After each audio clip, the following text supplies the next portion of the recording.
Hello everyone. In the last lecture, we had learned some part of the chapter Post-World War Political Development.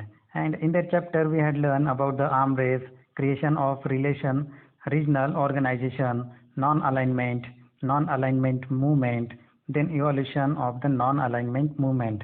And at the end, we had learned about the end of the Cold War.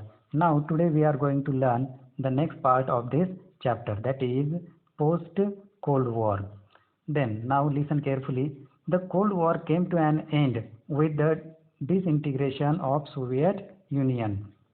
तो ये जो cold war है वो Soviet union के disintegration से वहाँ पे खत्म हुआ, which till then had been a superpower.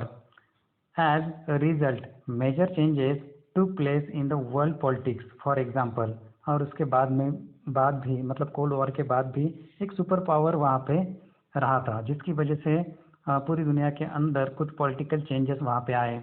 उसके कुछ एग्जांपल हम यहाँ पे देखने वाले हैं. The first one is there, that is America remain the only super power in the world politics. तो पूरे वर्ल्ड पॉलिटिक्स में अमेरिका ये एक ही सुपर पावर वहाँ पे बनी रही. The conductive atmosphere prevailed the growth in the trade and economic relations between and among nations. तो नेशंस के बीच में वहाँ पे ट्रेडिंग और इकोनॉमिक रिलेशन वाली जो भी एटमॉस्फेयर है वो बढ़ती गई. Then capital, labour, market and information circulated throughout the world. पूरे वर्ल्ड में कैपिटल, लेबर, मार्केट और इंफॉर्मेशन का सर्कुलेशन वहाँ पे होता रहा. Idea spread freely as well. तो जो भी सारे नेशंस के बीच में आइडियाज़ है वो फ्रीली वहाँ पे स्प्रेड होने लगे.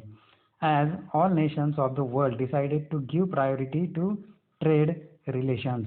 तो दुनिया के अंदर जो भी नेशंस है अब वो ज़्यादा से ज़्यादा ट्रेड रिलेशन को प्रायोरिटी वहाँ पे देने लगे. The ideas of giving aids to other nations fell behind.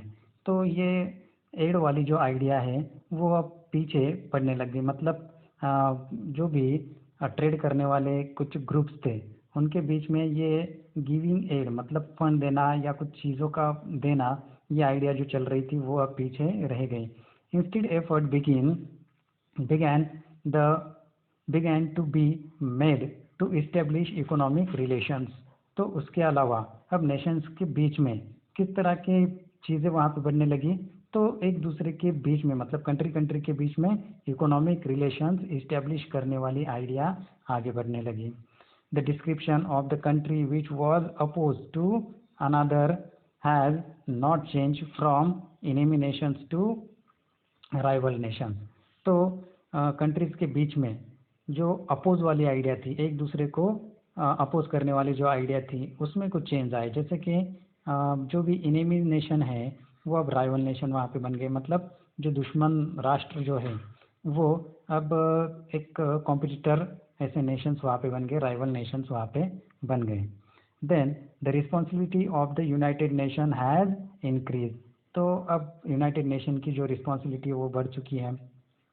The United Nations now had to take more concrete steps to maintain global peace and security.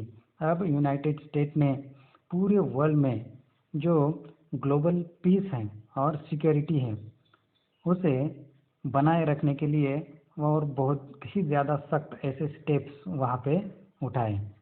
Environmental protection, fostering of human rights, gender equality and management of natural calamities now acquired the global dimension. अब ये सारे जो problems है वो एक global dimension में वहाँ पे आने लगे. मतलब किसी एक पर्टिकुलर कंट्री के लिए ये प्रॉब्लम वहाँ पे नहीं रहे.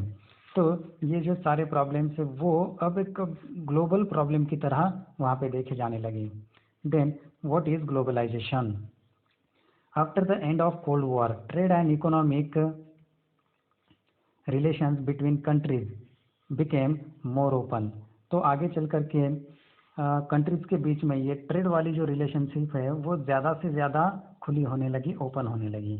As been mentioned before, capital, labor, market and information began circulating globally. अब जो भी कैपिटल है यानी पैसा है, फंड है, लेबर है, मार्केट, इंफॉर्मेशन, ये चीज़ें ग्लोबली वहाँ पे सर्कुलेट होने लगी। The give and take of idea among the people all over the world grieve.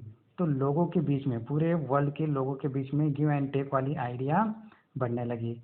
Due to the revolution in the information technology, different event and development began to be known everywhere। तो हर जगह पे लोगों के बीच में वहाँ पे क्या देखने लगा, दिखाई देने लगा कि इंफॉर्मेशन टेक्नोलॉजी का रिवॉल्यूशन, उसके बाद डिफरेंट इवेंट, अलग अलग ऐसे इवेंट और डेवलपमेंट, ये सारी चीज़ों का रिवॉल्यूशन अब लोगों में दिखने लगा, पूरी दुनिया में दिखने लगा। The boundaries between nations did not remain as sacrosanct as they were before. तो पहले कंट्रीज के बीच में जो बाउंड्रीज थी वो सीमित वहाँ पे दिखाई दे रही थी, कंट्री, हर एक कंट्री एक दूसरे के बीच में वहाँ पे सीमित थी। तो अब ये जो सीमा है वो निकल चुकी है, मतलब कंट्रीज एक दूसरे से अब ग्लोबली जुड़ चुकी हैं। All this process are called together call globalisation. अब यही सारी प्रोसेस जो है उसे ही ग्लोबलाइजेशन वहाँ पे कहा गया है। मतलब पूरे ग्लोब में, पूरे वर्ल्ड में जो कंट्रीज है वो एक दूसरे से जुड़ गई, उसे ही ग्लोबलाइजेशन वहाँ पे कहा गया है। Just as globalisation has brought us benefits. तो ग्लोबलाइजेशन ने कुछ बेनिफिट्स हमें दिए हैं। It has also cause losses. तो जिसकी वजह से कुछ लॉसेस भी वहाँ पे हुए हैं, जैसे कि for example as the economies of the different countries got link with each other. तो कंट्रीज के बीच में जो इकोनॉमिक लिंक है वो जुड़ चुकी है, ट्रेड इंक्रीज हो चुका है, इकोनॉमिक यूनिफिकेशन ग्रीव। तो जो इकोनॉमिक यूनिफिकेशन है, एकता है, वो बढ़ने लगी। Plenty of products became available in the market. और मार्केट में बहुत से सारे प्रोडक्ट्स अब दिखने लगे। But at the same time the gap between the poor and rich Nations did not reduce. लेकिन फिर भी जो कंट्रीज के बीच में रिच एंड पुअर वाला जो गैप है वो कम नहीं हुआ। मतलब जो पुअर कंट्री है और भी ज़्यादा पुअर होती गई और रिच कंट्री और भी ज़्यादा रिच होती गई। In the chapter we studied the global development from 1945 onwards. तो इस चैप्टर में हमने क्या पढ़ा कि 1945 के आगे की जो ग्लोबल डेवलपमेंट है उसके बारे में। We understood the world in the cold war period. तो हमें कोल्ड वॉर वाला जो पीरियड है वो समझ में आ चुका है। The arm race and the efforts at disarmament. Arm race ये क्या थी ये भी हमें समझ में आ गया, और डिसआर्मामेंट एफर्ट क्या है वो भी हमें समझ में आ गया है। We also learn about the meaning of globalisation. हमें ग्लोबलाइजेशन का मीनिंग भी समझ में आ चुका है। In the next chapter we shall study India's foreign policy. आगे के चैप्टर में हम इंडिया की फॉरेन पॉलिसी के बारे में वहाँ पे जानना चाहते हैं। Then by this way we have completed this chapter. I hope you have understood all this. Then bye.